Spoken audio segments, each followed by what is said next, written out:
네, 시청자 여러분 안녕하십니까. 명쾌한주 김현선입니다. 네, 본격 시사 토크 명쾌한주가 편안한 주말 오전 여러분과 함께합니다. 한 주간의 뜨거운 이슈를 명쾌하게 정리해보는 시간 명쾌한주는 JMBC 유튜브 채널을 통해서도 시청하실 수 있습니다. 명쾌한주 지금 바로 시작합니다.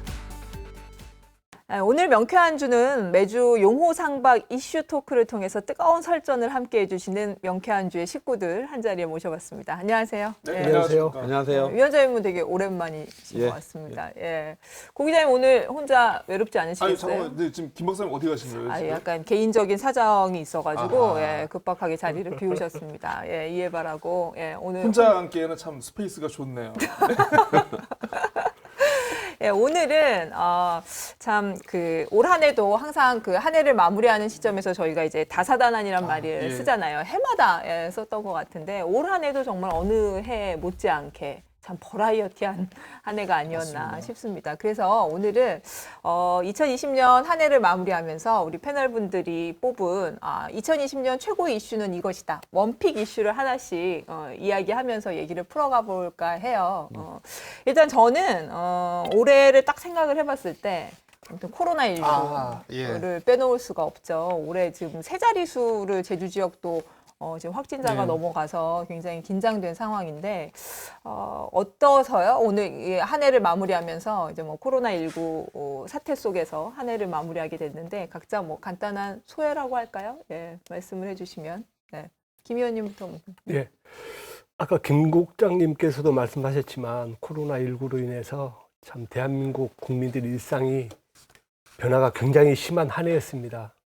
혼밥, 혼술, 그리고 정이 메말라져가는 원래 참 저는 빨리 잊고 싶은 그런 한 해였고 내년에는 이 코로나가 진정이 돼서 우리 대한민국 그리고 제주도민들께서 웃고 즐거운 한 해가 되기를 소망해 봅니다. 네. 해 위원장님. 제가 그 밀폐된 공간, 뭐 차를 같이 타거나 어디 또 뭐 소규모 회의를 하는 상황 가잖아요. 그러면 마스크를 안 낀 분들 꽤 있어요. 있어요? 있어요. 또 저를 믿잖아요, 대부분. 안 걸렸을 거다. 안 걸렸을 거다. 그럼 제가 그러죠. 제가 어저께 중앙당 회의 서울 김포 갔다 왔습니다. 그럼 학교. 이게 그러니까 코로나에 대한 무감각과 공포감이 계속 교차하면서 이게 우리를 긴장하게 하는 한 해였는데 어쨌든 이 과정에서 먹고 사는 문제에 고통을 당하는 많은 분들과 마음을 함께하고 싶습니다. 정말 이 빨리 해결해서 좀 고난에서 좀 벗어났으면 좋겠습니다. 네. 이 마스크도 엄청난 고통이에요. 네, 적응이 안 돼요 아직도. 저는 아주 저도 이제 우울증 올 것 같아요. 코로나 블루. 그 재밌게 본 영화 중에 그 무간도라는 영화가 있습니다. 무간도 또 이제 비슷한 작품으로는 미국 영화로는 디파티드 그리고 우리나라 영어로 신세계라는 게 있는데 어떤 거냐면 원래 경찰이었던 신분의 사람이 이제 조직범죄를 소탕하기 위해서 신분을 위장해서 조직범죄 안으로 들어가고 그리고 이제 원래 깽단이었던 사람이 경찰 정보를 빼내기 위해서 경찰로 이렇게 잠입하는 좀 그런 좀 비슷한 프레임의 영화거든요. 그 영화를 보면은 이제 항상 그 영화에서 좀 약간 그런 그 분위기가 나오는데 내가 원래는 경찰이었지만 깽단에 잠입한 지 너무 시간이 오래 지내다 보니까 내가 어느새 깽단이라고 생각을 하게 되고 설마 원래 내가 있었던 나의 조직은 나를 잊은 게 아닌가 전화를 하죠. 이거 언제까지 제가 해야겠습니까? 다음 임무까지만 하세요. 라고 얘기를 하지만 항상 이게 계속 이어져요. 이 코로나 상황을 보면서 이게 과연 내년이면 끝날 수 있을까? 내후년이면 끝날 수 있을까? 지금 하나도 지금 장담을 못하는 상황에서 어떻게 보면 이 무간도의 상황에서 가치관의 혼돈을 겪고 있는 주인공처럼 코로나의 상황에서 우리의 일상과 우리의 가치관에 대해서 굉장히 많은 혼돈이 이어지고 있는 그런 22년이 아닌가 싶습니다. 제일 겁나는 말이 있어요. 코로나 변종 나온다고. 저는 아무튼 올 한 해는 계속 뭔가 익숙함을 인위적으로 벗어내야 되는 강박에 좀 시달렸던 것 같아요. 그러니까 모든 그러니까 방송도 사실은 저희가 그 언택트 형태의 어떤 그런 것들을 많이 시도를 했고, 뭐 이런 칸막이부터 시작해서 일상적인 것들을 다 벗어내고 좀 새로운 발상에서 뭔가 다시 한번 생각을 해야 되는 그런 거에 좀 트레이닝 되는 그런 한 해가 아니었나 싶은 생각이 좀 들어요. 그래서 성공적으로 이제 명쾌한주를 런칭하지 않았겠습니까? 또 제주 MBC가. 고 기자님은 롱런 하겠다. 저 롱런 하고 싶습니다. 예, 그럼 본격적으로 좀 2020년 올 한 해를 정리를 해보죠. 명쾌한주 패널들이 뽑은 최고의 원픽 이슈. 예. 고재일 기자부터 시작을 해볼까요? 어떤 이슈를 뽑으셨나요? 네, 제가 고른 원픽 이슈. 네, 올 4월에 있었던 21대 총선 민주당 싹쓸이를 예, 골라봤습니다. 일단은 우리가 이제 선거라는 것에 대해서 여러 가지 정의와 해석이 있습니다만은 이게 어떻게 보면 선거라는 게 집단의 무의식의 결과라는 그런 해석도 있거든요. 그래서 지난 선거, 지난 총선에서 도대체 우리 제주도민, 제주도 유권자들의 무의식은 도대체 무엇이었고, 뭐 이걸 뭐 속단하게 좀 이르겠습니다만은 그 무의식의 결과가 어떻게 나타났고 이게 잘된 결정인지, 예, 그리고 이게 뭐 앞으로 어떤 제주의 미래에 어떤 영향을 미칠지 좀 우리 패널분들하고 날 것 그대로 얘기를 하고 싶어가지고 가져왔는데, 죄송합니다. 두 분이 하필이면 또 이제 국민의힘 소속이셔가지고 참 이거 어떻게 예쁘게 풀어야 될지 좀 상당히 좀 고민이 됩니다. 이게 그냥 솔직하게 풀면 되지 뭘 예쁘게 풀어. 그냥 하는 거죠. 선거가 코로나 전국 초반에 치러졌잖아요. 그래서 뭐 이전과는 좀 다른 선거 운동이라든지 뭐 이런 좀 달라진 것들이 있었어요. 직접 선수로 뛰셨던 장 위원장님 어떠셨어요? 예. 지금 웃었죠? 아니 이거는. 네. 하여튼 근데 저 개인적으로는 성원하고 지지해 주신 분들한테 늘 죄송해요. 국회의원 안 된 게 이렇게 답답하더라고요. 정말 이슈를 주도하고 정리를 하고 이게 도민들한테 설명하고 뭘 하고 싶은데 주도권이 원외다 보니까 이 언론이 잘 와주지도 않고 또 의사결정권이 없고요. 그래서 그런 일을 하지 못하는 것에 대한 답답함 때문에 또 정말 선거에 실패한 후보로서 지지자들한테 진심으로 죄송하다는 마음을 늘 잊고 제주 지역의 어떤 야권이 그러니까 국민의힘이나 이게 전통적인 야권의 지형과 성향이 좀 바뀌는 것 같다. 특히 저희 국민의힘이 중앙당 정치도 비대위원장 체제잖아요. 그러니까 예전의 야권이 가졌던 가치나 철학이나 이런 거에서 좀 벗어나서 가능하면 개혁, 가능하면 실용, 좀 더 국민 이런 쪽을 강조하는 방향으로 가다 보니까 우리 총선 때 제가 트라우마가 있어요. 세월호하고 또 있죠. 막말을 해서 갑자기 지지율이 우리 당에서 여론조사한 거 보내온 거 보니까 5% 이상 하룻밤새 막 바뀌어버리고 이제 그런 막말들은 이제 거의 안 나오니까 그래도 좀 가능성이 있지 않겠나, 좀 황골 탈퇴해야 되지 않겠나. 그래서 저는 김종인 위원장이 MB하고 그다음에 박근혜 두 분에 대한 사과를 하겠다는 거에 대해서 전적으로 지지하고 공감하는 그런 입장 갖고 있습니다. 선거전에서 어떻게 평가하셨어요? 네. 우리 장 위원장께서는 이제 선거 당사자로서 굉장히 마음 아픔 그리고 여러 가지 아쉬움을 말씀해 주셨는데 저는 이번 4.15 총선이 제주도의 지난 지방선거 2018년 6.13 지방선거하고 거의 비슷한 길을 가고 있다. 저는 그렇게 생각합니다. 그 당시에도 우리 제주도의회 같은 경우는 76%에 가까운 민주당이 거의 석권하다시피 했습니다. 이번 국회도 보면 180석이라는 거대 여당이 돼 있는데 저는 2년 반 동안 거쳐온 우리 도의회의 민주당 의원님들 여러 가지 혼란, 혼돈, 그리고 내부적인 갈등 이런 부분들이 지금 현재 국회도 똑같이 가고 있다. 왜냐하면 지금 현재 국회에서 여러 가지 중요한 법안들에 대해서 특히 제주도 아까 장 위원장님 말씀하셨지만 4.3 특별법 개정안 자체도 저는 속된 말로 너무 급하게 추진을 했고 그런 부분에 대해서는 지금 현재 국회가 나아가고 있는 방향에 대해서는 앞으로 분명히 도민들께서 다가오는 내년 보궐선거 그리고 내후년 지방선거에서는 반드시 평가를 해 주실 거라고 믿으면서 저는 이번 국회 그리고 제주도의회가 같은 길을 가고 있지 않나 그런 생각을 하고 있습니다. 반대로 보수 진영에 대한 평가라든지. 그러니까 저는 예. 사실 이 주제를 픽하면서 네. 아이 그래도 또 이렇게 좀 약간 어떤 네. 이 여야의 뭔가 대립 구도로 좀 얘기가 가지는 않겠지라고 생각하면서 내심 기대를 준비했는데. 하셨는데 아니 또 두 분께서 또 그렇게 말씀을 하시니까 그게 현실이에요. 예, 그러니까 저는 사실 이번 그 21대 총선을 보면서 제가 이제 좀 약간 포인트로 기억에 남았던 게 어쨌든 이제 제주시 갑 같은 경우에는 이제 강창일 전 의원께서 불출마를 하셨고 이제 새로 후보로 나온 이제 누굽니까 갑자기 이름이 생각이 안 송재호 나는데 의원. 예, 송재호 의원이 이제 당선되면서 사실상 이제 세 개 선거구가 모두 세대 교체를 끝낸 그런 총선이었던 것 같아요. 참 그거 보면은 이게 2004년에 첫 총선 투표를 했던 20살 분이 계시면은 그분이 이제는 30대 중반이 되는 나이거든요. 그래서 어떻게 보면 2004년부터 지금 2020년까지 제주 지역은 진짜 어떻게 보면은 특히 총선에서는 한쪽 정당에서 이제 모든 상황을 독식하는 그런 상황이 됐는데 그러면 이게 흔히 우리가 얘기하는 뭐 호남이라든가 영남처럼 정치에 지역색이 생겨버린 것인가라고 한번 고민을 해봤어요. 근데 또 뭐 국회의원 선거라든가 도지사 지방선거라든가 또 대선을 보면 또 그건 아닌 것 같고 그러면은 어떻게 보면은 이거는 그러면 어떤 지역색이라고도 볼 수 없다면 그러면 인물의 문제인가? 예. 그런 생각도 많이 그러니까 그는 장 위원장님의 인물이 제가 빠진다는 얘기가 아니고요. 그거는. 밥 자주 예. 살게요, 내가. 아니요. 저는 장 위원장님 좋아합니다.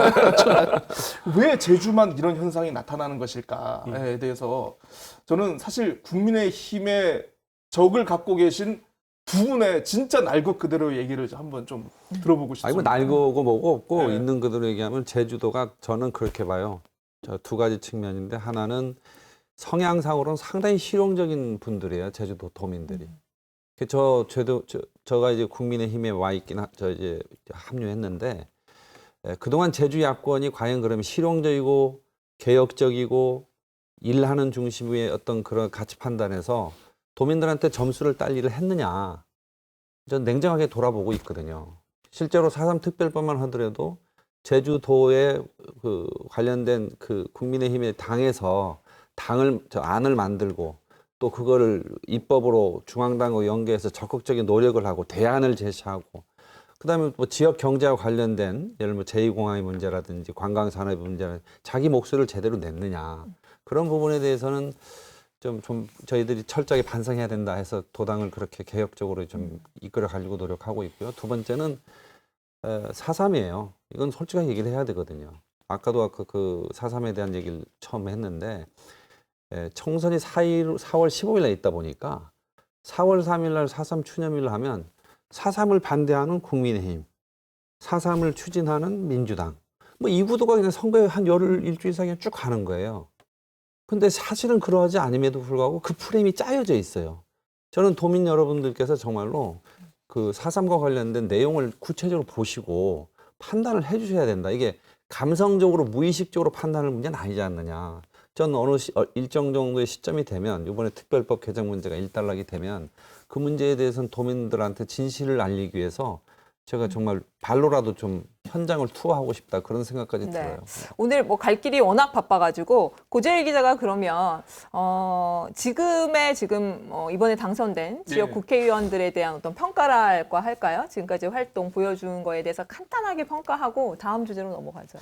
그러니까 저는 이제 당선되신 세 분께서 뭐 일단 기본적으로 두 분은 도의원 생활부터 시작을 하셔가지고 어떻게 보면 풀뿌리 정치에 대해서 기본기는 탄탄하시고 송재호 의원 같은 경우에도 뭐 일단은 뭐 워낙 정치 활동을 오래 하시고 또 이제 뭐 정부 부처 일을 많이 하시고 있으니까 좀 약간 뭐 그거에 대해서는 의심은 없는데요. 좀 약간 그런 건 있는 것 같아요. 이제 지역 유권자들이 정치인에 대한 좀 기대치가 좀 약간 바뀌는 측면이 있는 것 같아요. 그러니까 예전 같으면은 우리 지역구 국회의원이, 우리 지역구 도의원이 우리 지역에 예산을 많이 가져오는 걸 굉장히 좋아하시고 그런 거에 대해서 뭐 다리 하나 놔주고 뭐 하나 길 닦아주고 이런 걸 많이 좋아하셨는데 요즘 이제 특히 이제 저 또래의 뭐 젊은 층들을 보면은 지역의 정치인이 어떤 제주도 전역에서라든가 아니면 전국적으로라든가 좀 뭔가 이슈에 대해서 주도권을 잡고 나갈 수 있는 걸 되게 좋아하시더라고요. 그래서 뭐 특히 민주당에 지금 보면 이제 초선인데도 굉장히 좀 약간 두각을 드러내는 그런 분들 많이 계시지 않습니까? 물론 국민의힘에서도 마찬가지고. 아니, 왜 제주도 국회의원은 저렇게 좀 이슈에 대해서 좀 치고 나가고 좀 뭔가 좀 주도를 했으면은 좀 이것도 얼마나 좀 그 어떻게 보면 그 지역의 정치 역량인데 좀 약간 그런 부분에서 좀 모자라지 않은가. 예. 그런 얘기도 중앙 많이 하더라고요. 정치 네. 이슈에서 이제 어떤 지역 국회의원들이 두각을 못 나타낸 건 어제 오늘의 얘기가 아니죠. 네. 오래됐죠. 예, 그 부분에 대해서 저도 아쉽고. 근데 또 하나는 위원장님 짧게 좀 정리해 주세요. 대통령의 예. 공약이나 그 민주당의 대선 때 공약이나 이런 부분들이 구체화되는 게 너무 없어요. 예를 들면 뭐 자치분권에 관련된 문제만 하더라도 제주특별법의 권한이양 6단계 제도 개선할 때 반토막 나는 게 이 정권 하에서 했거든요. 근데 한마디 사과도 안 해요. 우리 장 위원장님께서는 후보 토론을 워낙 많이 하시다 보니까 네. 요런 팽팽한 긴장감이 있는 그런 토크를 좋아하십니다. 오늘 어쨌거나 제가 이제 패널분들이 그 한 분씩 뽑은 이슈에 대해서 다 이야기를 해야 하기 때문에 조금 시간 관리를 좀 타이트하게 할 수밖에 없다는 점 좀 양해해 주시고, 자, 두 번째 원픽 이슈로 넘어갈게요. 이번 이슈는 장성철 위원장께서 뽑은 이슈입니다. 뭔지 예상이 좀 가긴 하는데 네, 뭔가요? 제가 4.3 특별법 개정 전부 개정 법률안을 바른미래당 도당위원장 할 때 시안을 마련해서 권은 의원 협력을 얻어가지고 권은희 안으로 발의도 해봤고, 또 이번에도 이제 발의를 하려고 하는 과정에 하여튼 오영훈 의원이 공식적으로 좀 발의를 하지 말고 기존의 병합 심사로 가자 하는데, 저는 제주 사회가 이제 공론화 과정들이 좀 부족하다 보니까 또 제가 도당위원장을 좀 늦게 맡아서 4.3 관련해서 준비를 좀 할 시간적인 여유가 조금 부족했었거든요. 근데 그럼 두 번째 이슈는 예, 4.3 특별법 개정안. 4.3 특별법. 네. 근데 이 부분에 대해서 추가 진상 피해 조사가 필요하다. 국가가 해야 된다. 이거 사실은 4.3 평화제도로 돌려버린 게 2006년이에요. 2007년 개정할 때 강창일 의원이 법 개정해서 국가가 반드시 해야 될 의무적인 일인데 그거를 4.3 평화제도로 돌려버린 일을 현재 민주당이 했어요. 그리고 기재부 설득하는 문제인데요. 행안위 법안 심사 소위를 하는데 정부 입장 듣자. 근데 정부 여당의 국회의원하고 정부하고 여당 국회의원하고 전혀 사전에 협의가 안 된 거예요. 정부 얘기하고 여당 국회의원하고 접점도 없어요.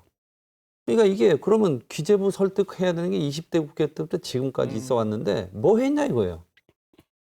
이제 와서 그러면 기재부 때문에 안 된다는 얘기 할 거냐. 그 실제로 기재부가 강력하게 반대하는 게 20대 국회 때도 그랬거든요. 그런 얘기는 와서 얘기 안 하고 미래통합당이 반대해서 안 했다. 이런 얘기만 계속 하고 있는 게 현재 프레임이에요. 이게 무의식적으로 받아들여져요. 고재일 기자님 좀 반성 좀 하세요. 저 무슨 말씀? 아니, 저 말을 좀 대변 좀 근데 해달라 기재부 이거지. 설득의 관건은 그다음에 관건이에요. 유족회가요. 6개 사항을 개정에 반영해달라고 더불어민주당 오영훈 의원한테 구체적으로 제안을 했어요. 제가 유족회가 간담회 때 들었어요. 민법상의 특례, 주민등록법상의 특례. 이 부분에 대해서 전혀 반영이 안 됐어요. 그다음에 이거 심각한 문제가 있어요. 오영훈 법안에 있어요, 이게. 신청하고 재심의하게 돼 있어요. 배보상이 결정이 나면요. 배보상을 신청하고 또 그거 신청했는데 안 받아들여지면 재심의 또 결정하는 조항이 있어요. 희생자로 결정된 분들한테는 돈 다 드려야죠. 배보상을 하겠다고 했으면. 근데 그걸 다시 또 심의할 거예요. 이런 문제에 대해서 지역사회가 아무도 논의를 안 해주니까 제가 이걸 좀 여러 가지 하고 싶어도 여러 가지 제약상 못하고 있는 부분이 있는데, 저는 4.3 특별법에 대해서 지금이라도 오영훈 의원께서 본인이 주도해서 법안까지 내셨기 때문에 이런 부분들이 중요하다고 생각을 하면, 실제로 어떤 일이 있겠냐면 A라는 유족이 있어요. 근데 자기 작은아버지가 돌아가셨어요. 아버지가 돌아가시면서 작은아버지 제사 벌초 너가 해라. 30년 동안 했어요. 그런데 이 사람이 유족의 범위에서요. 그 작은아버지의 누이, 고모한테로 치면 유족의 범위가 조카가 두 번째예요. 나중에 배보상액이 나오면요. 30년, 40년 벌초 제사해왔던 조카는 보상 하나도 못 받고요. 고모가 다 받아가는 그런 일이 현재 4.3 특별법상에 있어요. 근데 강론으로 들어가면 굉장한 복잡한 그렇죠. 문제들이 네, 있는데 이런 문제들이 있는데 과연 대비를 하고 있느냐. 네, 그래서 우리가 좀 전망을 해봤으면 좋겠어요. 어쨌거나 지금 그 중앙부처에 대한 설득이 제일 그렇죠. 관건인 상황인 거잖아요. 자, 기재부 설득이 가능할 것이냐. 네, 어떻게 보세요, 김 의원님? 저는 4.3 특별법과 관련해서 두 가지 문제를 좀 지적하고 싶은 게 옛말에 급할수록 돌아가라 했습니다. 제가 지난 도정질문 때도 분명히 그 4.3 특별법과 관련해서는 정부 그리고 민주당에 제안을 했었습니다. 아까 우리 장성철 위원장 말씀하셨지만 도민의 의견을 수렴해서 도민의 의견으로 단일화를 제출하자. 민주당 그리고 국민의힘 그리고 여러 가지 4.3 유족회 정당. 그럼에도 불구하고 오영훈 의원께서는 바로 단일 법안을 제출했습니다. 이게 뭐냐 하면 사실 혼자 가겠다는 거예요. 사실 정부 법안이라는 게 아무리 지금 현재 저희 국민의힘이 왜소하지만 그래도 국회라는 거는 어찌 보면 단일화를 갖고 가야 정부를 설득할 수 있는 명분이 되거든요. 그래서 그런 부분은 굉장히 제가 아쉽고 어찌 보면 좀 실망 많이 했습니다. 그리고 두 번째는 뭐냐면 정부를 어떻게 설득할 것인가. 이 부분도 지난 20대 국회 의원들도 분명히 그 얘기를 했습니다. 아까도 장 위원장 설명해 주셨는데 오로지 국민의힘이 반대를 해서 못하고 있다. 그때도 제가 우리 고재일 기자님 아시겠지만 외유라는 그 말이 나올 정도로 본회의장에서 저희 도의회 본회의장에서 제가 민주당 의원들하고 설전을 벌인 이유 중에 하나가 정부가 반대해서 안 된다고 그 말을 던진 순간 민주당에서 야유 그리고 어찌 보면 여러 가지 발언들을 하셨는데 지금 뒤집어 보면 다 그게 현실이었거든요. 그래서 저는 지금 현재도 정부, 20대 국회, 그리고 문재인 정부, 지금 21대 국회는 문재인 정부 아닙니까? 그래서 저는 지금 현재 정부에 다시 한번 강력하게 요구합니다. 거짓말하지 마시고요. 할 거면 제대로 정부에서 특히 기재부, 행안부에서 이 부분에 대한 도민의 아픔 그리고 도민의 여러 가지 그동안 70년 가까이 살아온 그 삶을 이해하신다고 하면 특히 배보상과 관련해서는 저희 국민의힘 동의합니다. 지금 남은 것은 기재부의 선택 그리고 문재인 대통령의 선택이라고 저는 생각합니다. 네, 호 기자님 좀. 글쎄요, 이제 제가 이제 민주당은 아니지만 네. 좀 나름대로 전지적 민주당의 시점에서 좀 이렇게 말씀을 드려야 될 것 같은데 이 원래 불량식품 만드는 거하고 법을 만드는 과정은 사람들 앞에서 보이는 게 아니라고 했는데 예, 보이고 말았네요. 네.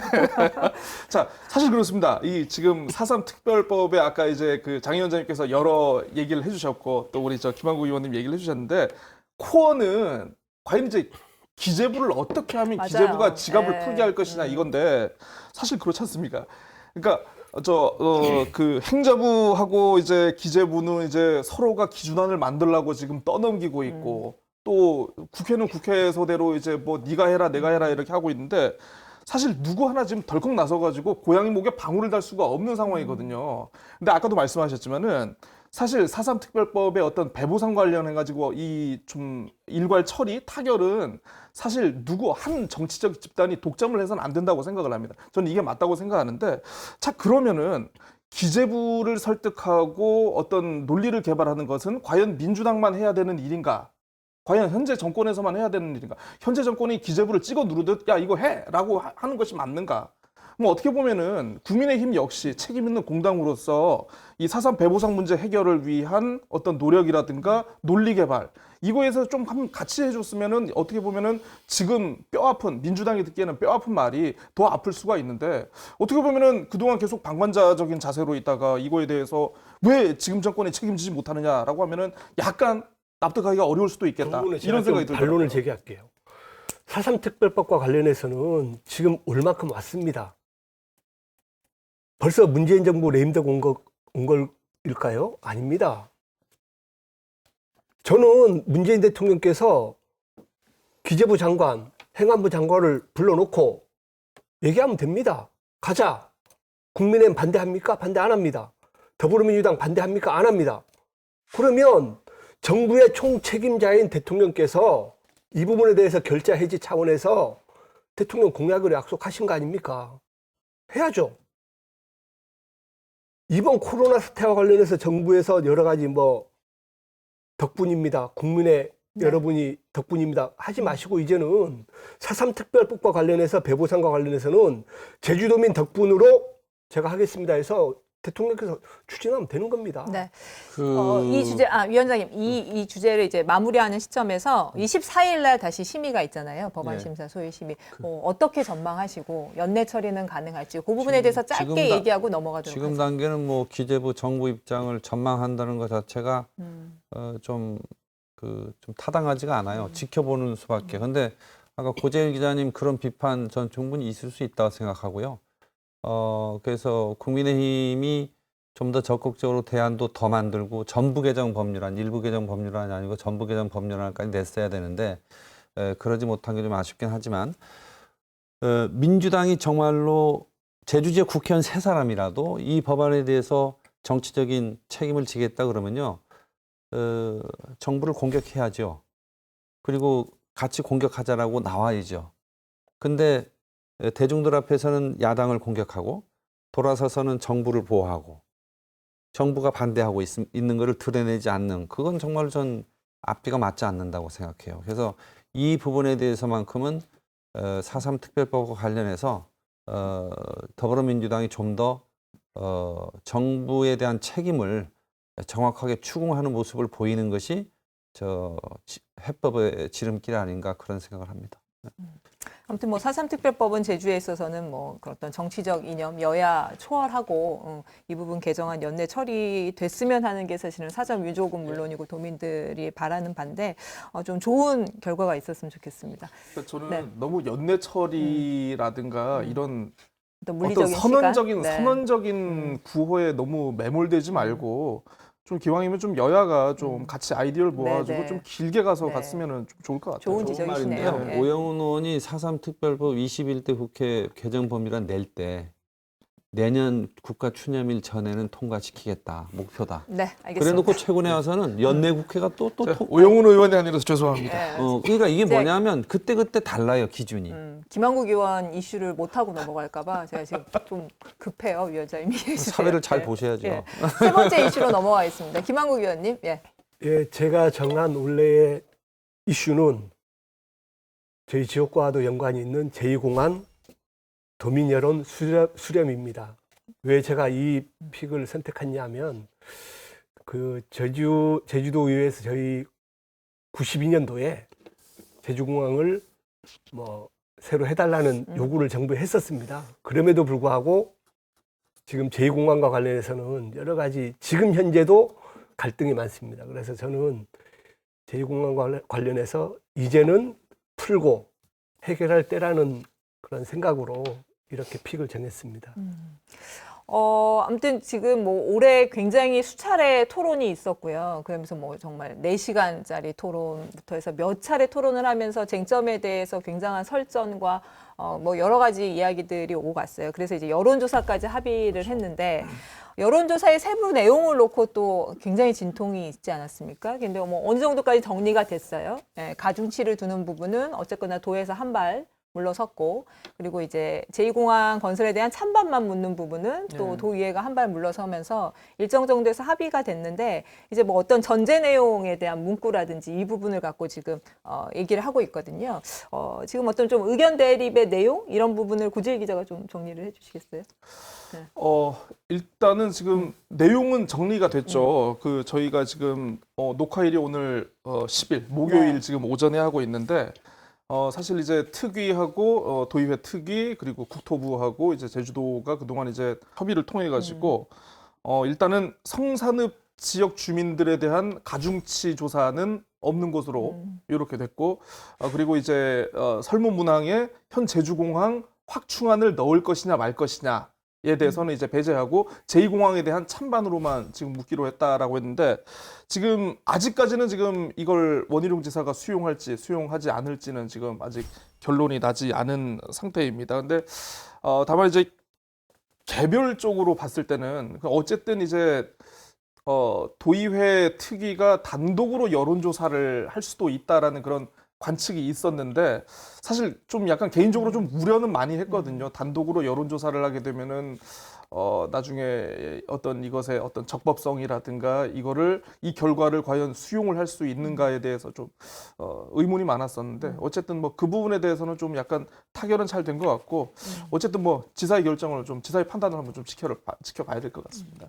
만에 하나 이제 그 합의가 제대로 되지 않아서 도의회만 단독으로 갔을 경우에 이제 대표성 문제라든지 여러 가지 문제들이 있잖아요. 그래서 사실은 이제 합의가 잘 돼서 올 안에 여론조사가 가능할지도 걱정이고, 만약에 합의가 안 돼서 도의회가 단독으로 한다고 하더라도 이 부분이 또 다른 논란이나 부를 수 있어서 이 부분에 대해서는 또 어떻게 보시는지. 저는 그 말씀 드리기 전에 짧게 한마디 좀 드리고 싶은 게, 그동안 너무 소모적인 논쟁을 해왔다. 의회에서 참 우리 갈등에서 특위에서 저는 잘못했다고 보는 게, 왜 자꾸 현 공항 확충이라는 그런 정부에서 받아주지 않을 논제를 갖고 이렇게 소모적인 논쟁을 했고, 그 부분과 관련해서 토론을 했지만, 아까 고재일 기자님 말씀하셨지만 의회에서 양보한 내용, 도지사가 양보한 내용, 저는 그렇게 할 것이라고 저는 예언을 했었습니다. 왜? 현 공항 확충에 대해서는 정부에서 받아줄 이유가 없습니다. 그리고 원지사가 양보했던 가중치 주는 부분도 만약에 그렇게 한다고 하면 이 여론조사에 왜곡됐다고 해서 또 반대하시는 분들이 또 뭔가 의제기를 할 수 있거든요. 저는 그래서 그동안 우리 갈등에서 특위에서 너무 소모적인 논쟁을 했기 때문에 우리 도민들의 피로감이 극대화돼 있어가지고, 그래서 제가 아까 처음에 말씀드렸다시피 이제는 해결해야 될 때다 한 게, 저는 아마 이 여론조사 결과가 어떻게 나올지 모르겠지만 정부에서는 받아들여야 됩니다. 이제는. 그리고 그 내용에 대해서는 이제는 결자해지 차원에서 원지사께서도 저는 아마 이 내용에 대해서는 받아들일 거라고 보거든요. 더 이상 논쟁의 거리가 될 수 없습니다. 다만 그 여론조사 문항에 대해서는 어떻게 할 것인지에 대해서는 지금 서로가 의견 차이가 있는데요. 그 부분에 대해서는 저는 어떤 식으로 여론조사가 나오든지 간에 그 국토부의 입장은 받아들인다는 입장이거든요. 그래서 저는 앞으로 도민 갈등은 올해까지만 하고, 올해 내로 여론조사 결과가 나온다고 했기 때문에 내년에는 뭐 여론조사를 한 결과에 따라 가지고 도민 화합할 수 있는 그런 안으로 저는 가야 된다고 생각합니다. 근데 어쨌거나 여론조사에 대해서 원지사가 이거는 참고사항이라는 이야기를 한 적도 있어요. 그래서 결과와 관계없이 이런 것이 어느 정도 반영이 될지, 그리고 지금 이미 국토부에는 제2공항과 관련된 예산들을 내년 예산에 편성해 놓은 상황이기 때문에 내년도의 제2공항 향방에 대해서도 조금 그 바라보는 시선들이 좀 엇갈리는 부분이 있거든요. 어떻게 보세요? 이게 제2공항이 이제 입지 예정지가 발표가 돼서 한 뭐 6개월, 1년 정도 지난 시점이다, 현재가. 예, 검토위원회 가동하고, 재가동하고, 제조사 용역하고, 지난 한 5년 동안 했잖아요. 공론화 과정을 충분히 거친 마당에 또 이제 와서 원점으로 돌아갈 수 있는 그런 문항을 갖고 여론조사를 한다. 저는 앞으로 제주도의 어떤 큰 개발 정책이나 혹은 또 발전에 관련된 큰 대형 프로젝트를 함에 있어서 그게 국책 사업이든 민간 사업이든 전 두고두고 후회할 일을 현재 하고 있다고 봐요. 도지사도 그렇고 이건 도의회도 마찬가지예요. 해서는 안 되는 여론조사예요. 박원철 위원장하고 도지사하고 만나서요, 합의해서 공동으로 발표한 문항이 있어요. 찬반에 관련된 그 갈등 해소가 아니라 말 그대로 갈등 해소가 되는 그런 방향으로 이 특위를 운영하겠다. 지금 찬반 갖고 여론조사 하자는 거 아니에요. 아니, 이런 중차대한 문제를 갖고 여론조사로 결정하는 경우가 있어요. 예를 들면 제2공항 자체에 대해서 우리가 할 거냐, 아니 공항 인프라 확충을 할 거냐, 이건 여론을 물어봐야죠. 근데 이미 입지가 결정된 데를 갖고 여기다 추진할까요 말까요를 원전이 있잖아요. 가동 중단할까요 말까요 하는 부분들을 판단을 여론조사로 한다? 할 수 없는 거예요. 국가정책이 전문가들이 독점적 권력을 가져서는 안 되지만 전문가들의 의사결정에 이게 제출한 식견이나 경험이나 정보 이런 건 존중받아야 되거든요.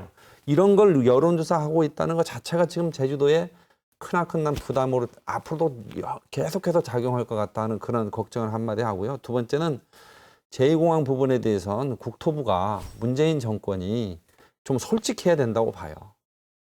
본인들이 하고 싶은데 또 비판 여론이 계속 있으니까 총선이나 지방선거에 비판 여론을 어쨌든 지지 여론을 가져가기 위해서 그걸 이렇게 수용하는 듯한 제스처만 하면서 아무것도 하지 않는. 그래서 책임을 계속 제주도로 넘기는. 저는 더불어민주당 제주지역 국회의원 세 분이 이 부분에 대해서는 좀 솔직하게 도지사하고 터놓고 중앙정부하고 싸울 건 싸우고 본인들이 만약에 반대할 거면 반대한다고 하고 왜 이게 이 도민사회의 책임을 다 넘기는 그런 일을 계속 합니까? 저라면요. 이건 찬성한다, 반대한다. 이제 그 입장 내놔야 된다고 생각합니다. 네, 예를 들면 기자님이 5% 차이로 찬성이 나왔어요. 할 거예요? 5% 차이로 반대가 많이 나왔어요. 안 할 거예요? 이걸 어떻게 정책 결정을 해요? 그러니까 원희룡 지사가 참고 자료로 하겠다고 하는 거는 전 충분히 타당한 말이지만 또 하나 그 말은 안 맞는 게 참고 자료로 할 건요. 이미 여론조사로 많이 해요. 근데 이렇게 도와 도의회가 합의해서 협의해서 문항 만들고 공식적인 여론조사를 하잖아요. 정책의 구속력을 가져요. 그래서 이런 부분들은 하면 안 되는 거예요. 네, 고 기자님 마무리로 네. 앞으로 향방. 예, 아우 이 자리에는 제가 아니고 민주당 도의원님이나 민주당 국회의원이 나오셨어야 되는 그런 자리인 것 같아요. 네, 그냥 두 분 오늘 그냥 아주 그냥 물 만난 생선처럼 아주 그냥 파닥파닥 그냥. 예. 그렇습니다. 이제 뭐 어쨌든 여론조사는 이제는 뭐 지사께서만 수용을 결심하게 되면 어쨌든 하게 될 것 같은데 아까 장 위원장님 말씀하신 대로. 과연 이 여론조사 찬반만 묻는 거에 대해서 결과가 어떻게 나올 것이냐, 그리고 어느 정도 압도적으로 나와야 이거를 도민의 민심으로 우리가 이해를 하고 이걸 국토부로 건의를 할 것인가에 대해서는 여전히 논란이 많을 것 같습니다. 여전히. 그러니까 왜냐하면 참 어떻게 보면은 좀 우리가 이제 뭔가 칼로 이제 그러니까 칼로 두부를 자르듯이 뭔가 재단할 수 없는 애매한 부분에 잘못 들어간 부분이 있다고 저는 개인적으로 그렇게 느끼긴 하는데 어쨌든 네, 뭐 어렵게 여기까지 왔지만 그렇죠. 여전히 논란이 있는 여지들이 있어서 그러니까 이제 예산도 이제 470억 원 정도가 내년에 반영이 됐다라고 하더라고요. 그런데 뭐 어쨌든 뭐 조건부를 달기는 했는데 사실 뭐 보니까 그러니까 기본 실시 그러니까 저 설계비 같은 것도 웬만하면 그냥 이게 반납된 경우가 좀 약간 네. 사례를 좀 찾기 어려운 것 같더라고요. 그래서 자칫 이게 우리가 이제 강정에서 이제 제주 해군기지를 추진하던 당시에 제주 사회는 도대체 어떠한 절차적 정당성과 그 어떤 갈등 치유에 대해서 우리는 아무것도 배운 게 없구나. 이게 또 괜히 또 잘못 반복되는 게 아닌가 많이 걱정은 듭니다. 네. 예. 잠깐만 제가 이 부분에서 한 말씀만 드릴게요. 아까 장 위원장님 아쉬운 부분 말씀하셨는데 솔직히 버스는 떠났습니다. 떠났고 여론조사 결과에 따라 가지고 국토교통부 그리고 문재인 정부, 문재인 대통령 고민이 깊어질 수밖에 없을 겁니다. 그 여론조사에 대해서는 도에서는 결정을 못합니다. 그래서 저는 결과에 따라 가지고 이제 특히 국토교통부의 고민이 굉장히 깊어질 것이라고 저는 생각합니다. 네. 이제 마지막 이슈가 하나 남았어요. 지금 자리에 참여하신 분은 패널이 세 분이시지만 김동현 박사가 깨톡으로 보내주신 마지막 이슈가 하나 있습니다. 김동현 박사가 이제 원픽한 이슈는 원희룡 지사의 송악산 선언과 관련된 내용이에요. 그래서 이 부분 간단하게 얘기하고 마무리를 좀 하려고 하는데요. 원지사가 이제 송악산 선언을 통해서 그 여러 가지 논란이 되는 대규모 개발 사업에 대한 입장 정리를 했거든요. 과연 그 안에 담긴 속내는 무엇인가? 그리고 이것이 과연 실효성은 얼마나 있을까? 이런 얘기를 간단하게 좀 진행을 해보죠. 네. 예, 제가 봤을 때는 1호부터 4호까지 이제 발표를 했고요.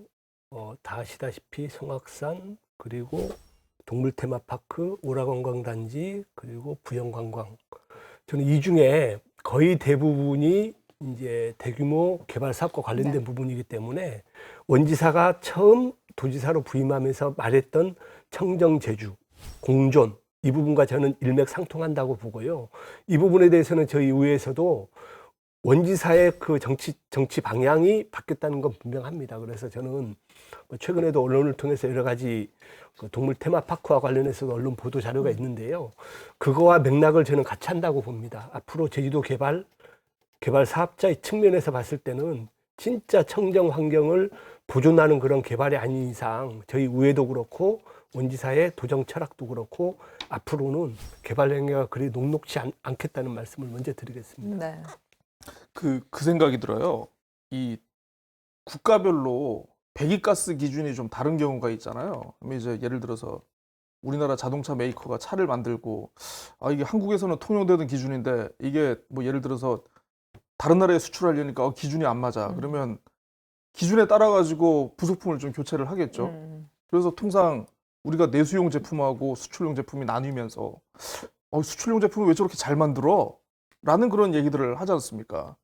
저는요, 그 송악선언에 대해서 진위를 의심하지는 않지만 이게 정치적인 입장에서 그리고 보는 시각에 따라서는 어떻게 보면은 내수용 정치인 원희룡의 수출용으로 거듭나기 위한 옵션이 아닌가라는 그런 생각이 듭니다. 대권 행보랑 예, 그렇죠. 같은 맥락에서 예. 해석할 수 있다는 그러니까 사실 보면은 아까 이제 송악산 그리고 오라관광단지 동물테마파크 부영호텔 이렇게 네 가지를 말씀하셨는데 먼저 이제 송악산 유흥센터 같은 경우에는 해법으로 내놓은 것이 문화재로 지정하겠다. 예. 오라관광단지는 사업계획서 전면 재수립해라. 동물테마파크는 주민협의해라. 예. 그리고 부영호텔은 건축 허용 기준을 강화하겠다. 왜 이때까지는 이걸 안 했지? 예. 아니 이렇게 간단하게 해법이 나올 거였으면은 왜 그러면 그동안 청정과 공존을 강조하시던 도정의 최고 책임자께서 왜 이거를 진작 적용을 해가지고 이렇게 어떻게 보면 이제 제주의 가치를 지키고 그리고 어떤 주민들의 어떤 그 환경권을 보존하는 차원 왜 이걸 못했을까라는 그런 거에 대해서 좀 약간 의문이 들고요. 그리고 실효성 자체도 이게 과연 어느 정도 앞을 내다보고 이런 결정을 내린 것인지에 대해서는 좀 약간 저는 의문이 듭니다. 그러니까 뭐 굳이 제가 사업자 편을 들고 싶지는 않습니다만은 이게 과연 사업자 입장에서는 어떤 경우에 따라서는 굉장히 억울할 수도 있겠다라는 그런 조치가 분명히 이게 녹아져 있거든요. 그래서 녹지국제병원 같은 경우에도 뭐 예를 들어서 조건부 허가하고 그 다음에 병원 허가 취소하면서 신의 한 수라고 그렇게 하더니만 그럼 과연 이것도 신의 한 수일까? 저는 확신이 안 들더라고요. 제주도 관광 개발 혹은 지역 개발과 관련해서 대규모 개발 프로젝트는 영원히 사라지는가? 이제 더 이상 필요 없는가? 전 이 논쟁의 시작일 수도 있다는 생각이 들어요. 원도정 들어서서 대규모 개발 프로젝트들이 전부 다 이렇게 줄줄이 낙마했죠. 그것이 명분이 뭐였냐면 환경 보존이죠. 제주 지역의 커다란 환경을 보존.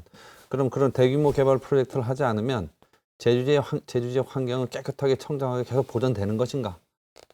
에 대한 논쟁도 해볼 만한 이슈가 되겠죠. 그다음 아까 그 고재일 기자님 말씀하신 것처럼 이게 도정 초기면 그런 송악선언 같은 걸 해서 앞으로의 어떤 정책 방향이나 이걸 예고하고 그거에 맞춰서 후속 세부 과제들을 챙겨갈 수 있는데 이제 6년 정도 지났잖아요.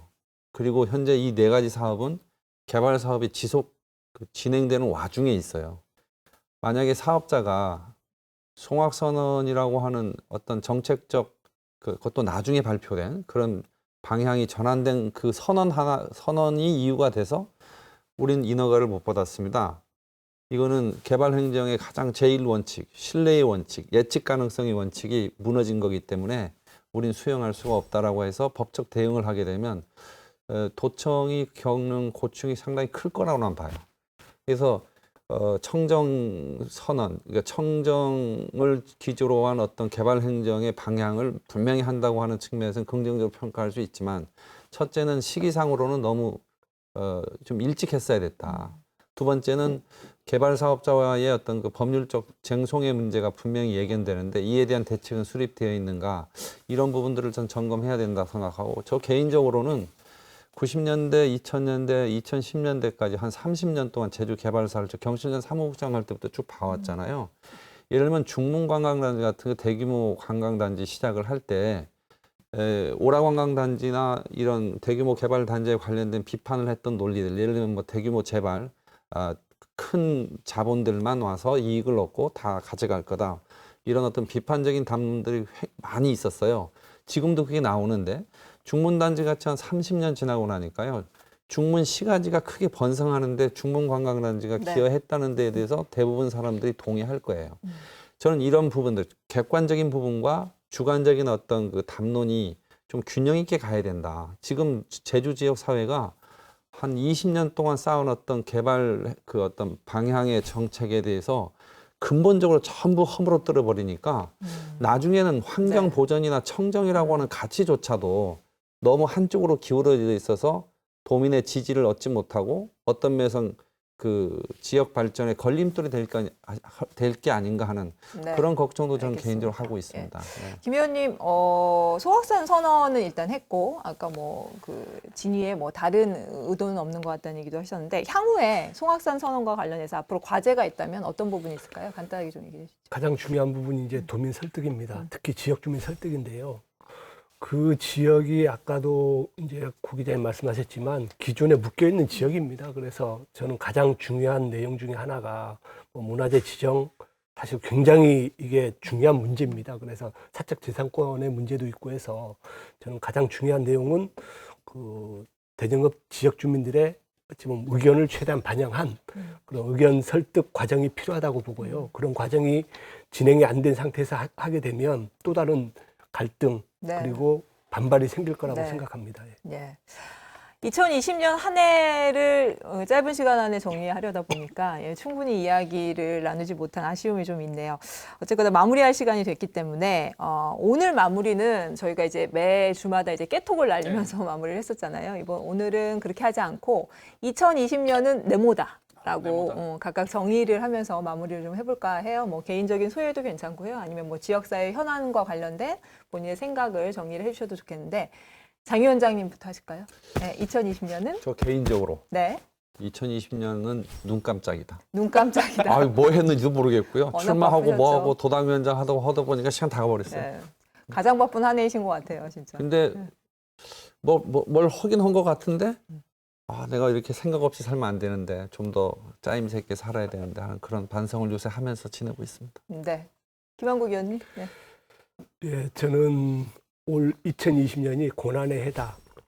고난의 해다. 다 아시겠지만 그 코로나19가 모든 것을 다 삼켜버렸습니다. 정이 없어지고 모임이 없어지고 서로 의지하는 그런 문화가 없어졌는데 올해 2020년이 고난의 해지만 내년에는 작별 코로나 이렇게 코로나. 하고 싶습니다. 아주 코로나. 네. 호 기자님, 그, 2020년은 네. 영국 역사학자 에릭 홉스봄이라는 사람이 진짜 20세기의 시작은 1914년에 시작됐다라고 이렇게 얘기를 했더라고요. 그러니까 1914년이 이제 세계 제1차 세계대전이 발발한 해인데 어떻게 보면은 그에 견줄 만한 표현을 만들어야 되지 않을까 해서 2020년은 진짜 21세기의 시작이다. 진짜 21세기의 시작이다. 네, 알겠습니다. 예. 편안한 토요일 오전에 함께한 명쾌한 주 어떠셨나요? 예, 다음 주에는 명쾌한 주 송년 기획으로 마련했습니다. 예, 포스트 코로나 시대에 제주가 어떤 방향으로 가야 될지에 대해 진지한 이야기 나눠보도록 하겠습니다. 예, 시청자 여러분의 많은 관심 바랍니다. 저는 다음 시간에 뵙겠습니다. 고맙습니다. 나에겐 네가 기적이야.